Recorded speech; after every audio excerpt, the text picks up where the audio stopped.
بھی جہنم کی آگ سے بچاؤ۔ حضرت سیدنا فاروق اعظم رضی اللہ تعالیٰ عنہ ارشاد فرماتے ہیں کہ جب یہ آیت کریمہ نازل ہوئی تو میں نے اللہ کے پیارے محبوب علیہ السلام سے عرض کی، یا رسول اللہ علیہ السلام، اس آیت مقدسہ کے اندر اللہ رب العزت ارشاد فرما رہا ہے کہ تم خود بھی جہنم کی آگ سے بچو، اپنے گھر والوں کو بھی جہنم کی آگ سے بچاؤ۔ یا رسول اللہ، یہ بات تو سمجھ آ رہی ہے، ہم خود کو جہنم کی آگ سے بچائیں، لیکن یا رسول اللہ علیہ السلام، ہم اپنے گھر والوں کو کس طریقے سے جہنم کی آگ سے بچا سکتے ہیں؟ میرے مصطفیٰ کریم علیہ السلام ارشاد فرماتے ہیں، اے عمر فاروق، تم اپنے گھر والوں کو جہنم کی آگ سے اس طریقے سے بچا سکتے ہو کہ تأمرونہم مما امرکم اللہ وتنہونہم مما نہاکم اللہ، کہ تم انہیں بھی ان چیزوں کا حکم دو جن کا اللہ تبارک و تعالی نے تمہیں حکم دیا ہے، اور ان کو بھی ان چیزوں سے باز رکھو،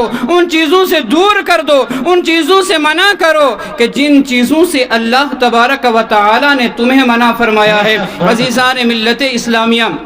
یہ آیت کریمہ آج کے اس ماحول کے مطابق ہمیں درس دے رہی ہے۔ آج ہمارا معاشرہ کن کن برائیوں کے اندر ملوث ہو چکا ہے، اور بالخصوص ہماری نوجوان نسل، آپ دیکھیں گے آج طرح طرح کی برائیاں ہماری نوجوان نسل کے اندر پھیل چکی ہیں۔ آج ڈرگز کے اندر، نشوں کے اندر اور دیگر تمام برائیوں کے اندر ہماری نوجوان نسل اور خاص طور سے ہمارے مسلمان بچے جو ہیں وہ مبتلا ہو رہے ہیں۔ کیا وجہ ہے؟ کیوں آج ہماری نوجوان نسل بگڑ رہی ہے؟ اس کی بڑی وجہ یہی ہے کہ آج ہم اسلام سے دور ہو رہے ہیں، دینی تعلیمات سے دور ہو رہے ہیں، اللہ کے پیارے محبوب علیہ السلام کی سیرت طیبہ سے دور ہو رہے ہیں۔ قرآن تو ہمیں یہ سکھا رہا ہے کہ ہم اللہ کے فرامین پر عمل کریں اور رسول اللہ کی سنت پر عمل کریں، اور اللہ کے پیارے محبوب علیہ السلام کی سیرت طیبہ کو اپنے لیے نمونہ عمل بنائیں۔ اور ایک بات یاد رکھیں، آج ہمارے جو نوجوان بچے بگڑ رہے ہیں، تباہی کے دہانے پر جا رہے ہیں،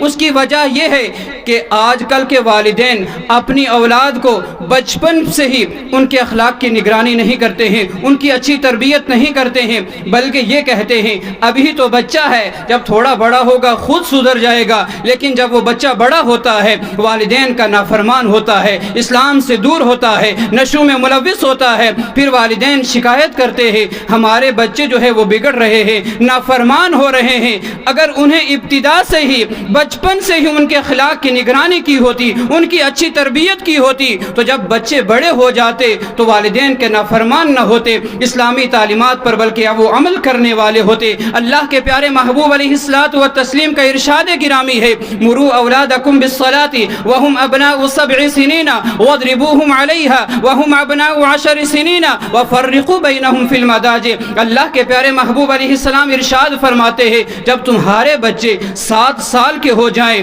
انہیں نماز کا حکم دو، جب 10 سال کے ہو جائیں انہیں مار کر نماز پڑھاؤ اور ان کے بسترے الگ کر دو۔ ہم اور آپ جانتے ہیں کہ 7 سال کا بچہ نابالغ ہوتا ہے، اس کے اوپر نماز فرض نہیں ہوتی ہے، پھر بھی اللہ کے پیارے محبوب علیہ السلام ارشاد فرما رہے ہیں کہ 7 سال کے بچوں کو نماز کا حکم دو، جب 10 سال کے ہو جائیں انہیں مار کر نماز پڑھاؤ۔ کیا وجہ ہے؟ وجہ یہی ہے کہ جب تم اپنے نابالغ بچوں کو نماز کی تعلیم دو گے، انہیں نماز کی طرف راغب کرو گے، انہیں نماز پڑھنے کی تلقین کرو گے، تو جب وہ بچے بالغ ہو جائیں گے انہیں تمہیں کہنا نہیں پڑے گا، بلکہ وہ خود مصلی اٹھا کر اللہ کی بارگاہ میں سر بسجود ہو جائیں گے، وہ نمازوں کی پابندی کریں گے۔ اللہ کے پیارے محبوب علیہ السلام کی تعلیمات تو ہمیں یہ بتا رہی ہے، لیکن آج ہماری نوجوان نسل جو ہے دینی تعلیمات سے بہت دور ہو رہی ہے۔ ہماری عوام جہاں اپنے بچوں کے عصری تعلیم کے لیے، ان کی دنیاوی تعلیم کے لیے بہت زیادہ کوششیں کرتے ہیں، اعلیٰ قسم کے انتظامات کرتے ہیں، کرنے چاہیے، بہت ضروری ہے، اس لیے کہ آج ہماری قوم مسلم کے اوپر جو تباہیاں آ رہی ہیں، آج ہماری قوم مسلم جو پیچھے جا رہی ہے، اس کی ایک بہت بڑی وجہ یہ بھی ہے کہ آج قوم مسلم تعلیم سے بہت دور ہے۔ باقی قومیں جو ہیں وہ تعلیم میں اعلیٰ مقام حاصل کر رہی ہیں، بہت آگے جا رہی ہیں، لیکن قوم مسلم تعلیم سے دور ہے۔ یہی وجہ ہے کہ اس پر تباہیاں آ رہی ہیں، دوسری قومیں اس کو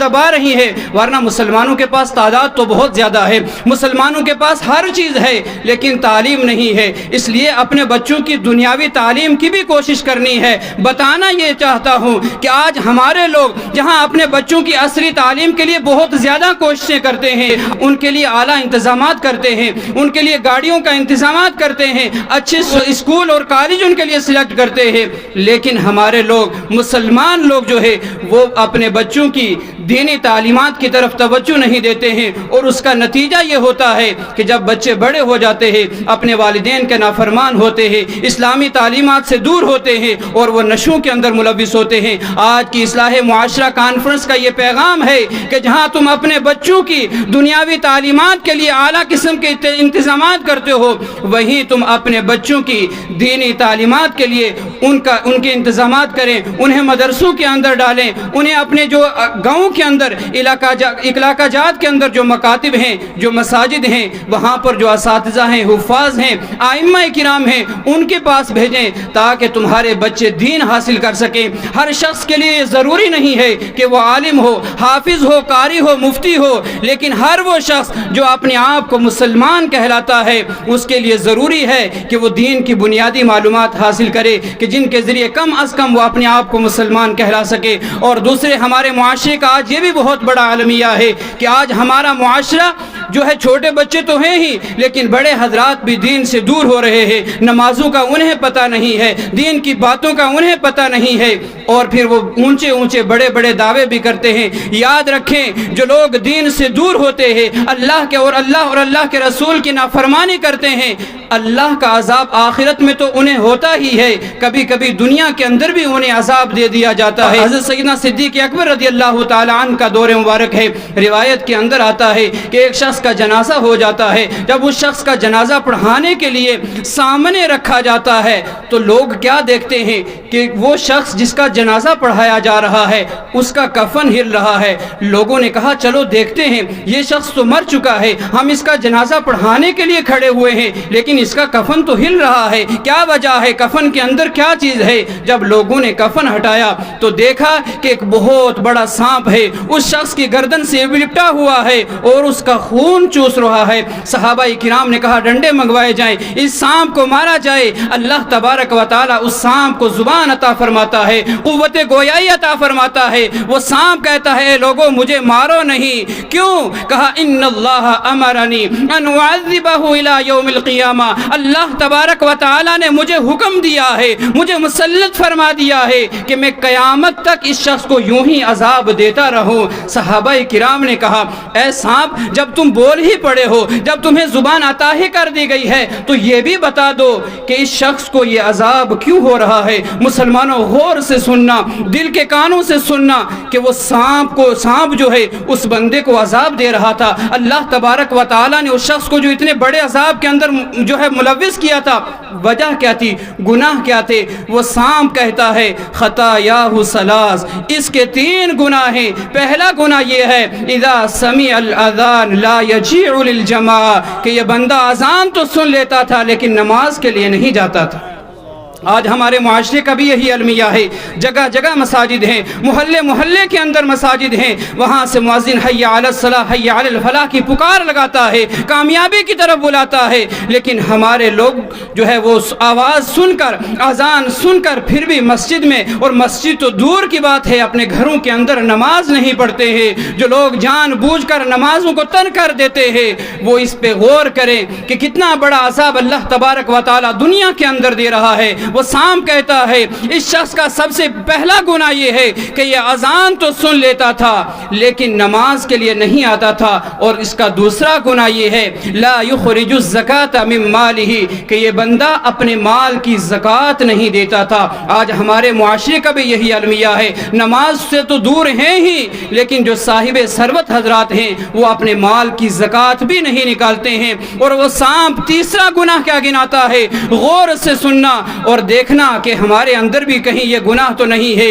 اگر ہم بھی یہ کہ گناہ کر رہے ہوں تو آج سے توبہ کر لیں، اور اگر توبہ نہیں کریں گے تو اس عذاب کے لیے تیار رہیں۔ وہ سانپ کہتا ہے اس کا تیسرا گناہ یہ ہے لا يسمع قول العلماء، کہ یہ بندہ علماء کی باتوں کو نہیں سنا کرتا تھا۔ آج ہمارا بھی یہی حال ہے، علماء کرام بیانات کرتے ہیں، ہمیں بلاتے ہیں آؤ دین کی طرف، لیکن ہم کہتے ہیں یہ تو مولویوں کی باتیں ہیں، مولوی تو ایسے ایسے ہی بلاتے رہتے ہیں، ایسے ہی کرتے رہتے ہیں، جو علماء کی باتوں کو نظر انداز کر دیتے ہیں، ان کی طرف توجہ نہیں کرتے ہیں۔ اور یہ بھی کہوں کہ مولوی اپنے باپ کے لیے نہیں بلاتے ہیں، اپنی ذات کے لیے نہیں بلاتے ہیں۔ اگر کوئی مولوی تمہیں اپنے لیے بلائے، اپنے باپ دادا کی باتیں سنائے، اس مولوی کو ریجیکٹ کر دو، اس کو اسٹیج سے اتار دو۔ لیکن اگر کوئی مولوی تمہیں دین کی باتیں بلائے، دین کی باتوں کی طرف بلائے، دین کی باتیں سکھائے، تو اس کو یہ کہہ کر نظر انداز مت کرنا کہ یہ تو مولویوں کی باتیں ہیں، بلکہ یہ دین اسلام کی باتیں ہیں،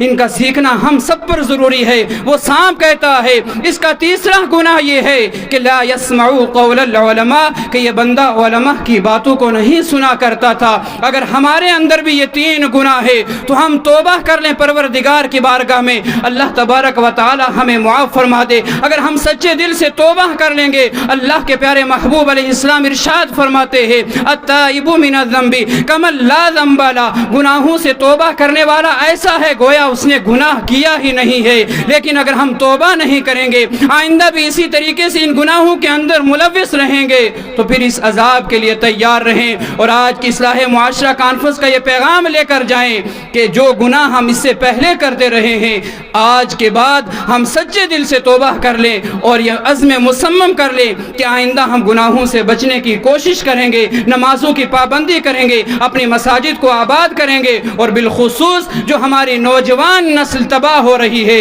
نشوں کے اندر ملوث ہے، طرح طرح کی برائیوں کے اندر ملوث ہے، ان کو ہم دینی تعلیمات دلائیں گے تاکہ ہمارے بچے والدین کے فرما بردار ہوں، اور کل جب والدین اس دنیا سے چلے جائیں تو وہ ان کی قبر پر کھڑے ہو کر ان کے لیے بخشش اور مغفرت کی دعا کر سکے۔ اس لیے کہ کام آنے والی یہی چیز ہے۔ آج ہم اپنی اولاد پر کچھ بھی صرف کر لیں، اگر کل وہ ہمارے لیے بخشش کی دعا نہ کر سکیں تو کیا فائدہ ایسی اولاد کا؟ وہ بخشش اور مغفرت کی دعا اسی صورت میں کر سکیں گے جب ہم ان کے لیے دینی تعلیمات کا اہتمام کریں گے۔ اللہ تبارک و تعالی کی بارگاہ میں دعا ہے پروردگار عالم کہنے سننے سے زیادہ عمل خیر کی توفیق عطا فرمائے۔ استغفر اللہ تعالی ربی من کل ذنب واتوب الیہ۔ السلام علیکم۔